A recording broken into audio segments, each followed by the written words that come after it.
gas, dia usahakan dia dari bawah ambil di bawah sini. Lihat arah anginnya. Setelah ini ditutup, tutup regulator, mati, pasti mati. Dia punya baca-baca. Iya. Tidak panas Bu, tidak ada panasnya apa segala macam karena dia punya space antara gas sama api, ada spasinya dia di sini. Iya. Terus pada saat terjadi kebocoran di rumah, kita keluar. Misalnya kita pergi kemana ke rumah kosong. Tiba-tiba ada kebocoran pada selang atau regulator. Kalau tabung biasanya itu jarang Bu bocornya, terus tidak meledak karena dia punya sistem valve di sini. Makanya dia di regulator ada penekan. Kapan tertekan valve-nya terbuka, kayak katup dia Bu. Kapan ditekan dia terbuka. Jadi kalau dia sebagian besar itu sebenarnya yang terjadi kebakaran adalah kebocoran gas atau kebocoran selang atau regulator rusak. Kalau dari gasnya sendiri itu tidak Bu. Yang biasanya meledak itu paling ya balon hijau. Ya, terus kalau kita tinggalkan rumah tiba-tiba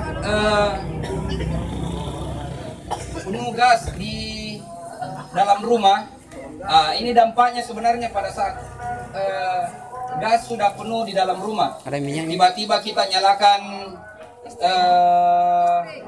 listrik, misalnya lampu, tiba-tiba ada percikan api atau kita nyalakan kompor. Ini dia dampaknya Bu.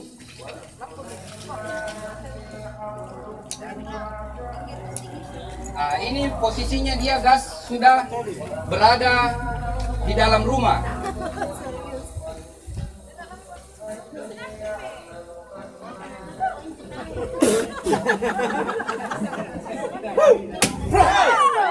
Dampaknya seperti itu Bu. Makanya biasa terjadi ada ledakan di rumahnya orang.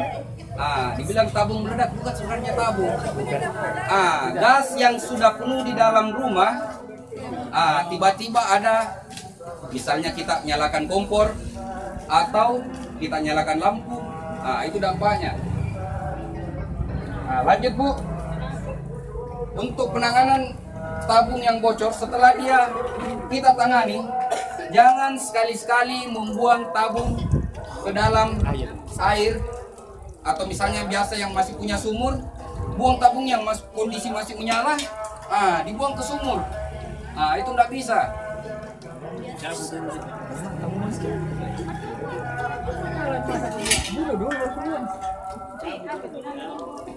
Tetap nggak bisa Pak. Misalnya kalau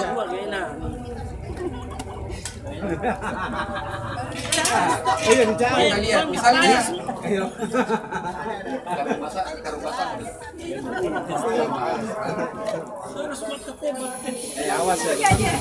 misalnya begini Bu, kita untuk posisi membawa tabung selang, tabung gas, dia usahakan dia dari bawah ambil di bawah sini.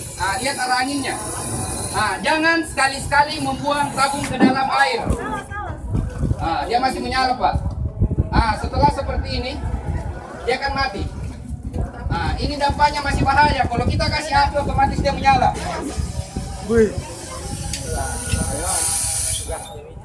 Jadi jangan sekali-sekali membuang tabung gas ke dalam sumur.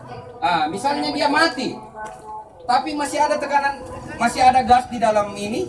Kan biasanya itu kalau ada kebakaran apa, tiba-tiba ada yang buang ke got, ada yang buang ke sumur, padahal salah sebenarnya. Kapan gas sudah mengumpul dalam suatu ruangan, dampaknya seperti tadi yang kita lihat. Tiba-tiba ada api, makanya dia jadi bedulafian, istilahnya dia bahasa ininya, bahasa Makassarnya. Iya. Sekarang kita coba penanganan untuk menggunakan karung sama tabung apar. Menurut Bapak atau Ibu, kira-kira yang mana lebih efektif? Penggunaan apar atau tabung atau ini karung goni? Lebih efektif mana dia? Penanganan bensin. Biasanya kalau di atas panci sudah naik apinya, itu bisa menggunakan karung basah, handuk basah, Pokoknya yang bisa menutupi wadah yang terbakar. Kalau ada penutup panci, biar penutup panci, Bu. Bisa juga. Yang penting kita sudah buka dia punya regulatornya. Karena ini langkah pertama untuk melakukan pemadamannya. Jadi buka regulator, atau misalnya bocor di tengah selang, bisa kita tutup, bisa ditutup selangnya. Seperti ini.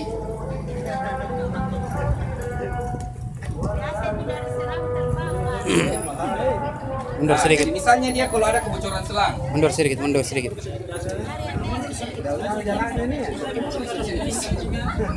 Jadi misalnya ada kebocoran selang, penanganannya sama seperti menutup tadi. Menutup, buka cukup. Di sini selang bocor misalnya, tiba-tiba di tengah kah atau di ujung di mana? Gas besar cukup. Seperti ini. Ini dia kita bisa lihat tuh, ada space-nya.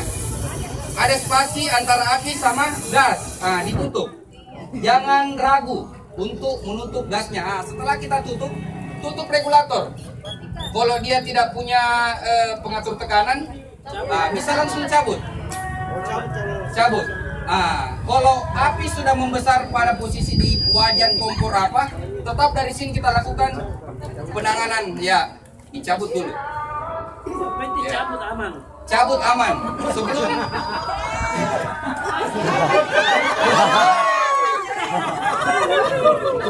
Sebelum mati apinya cepat dicabut. Yang mau coba dulu untuk penanganan gas dulu, Pak. Siapa tahu ada yang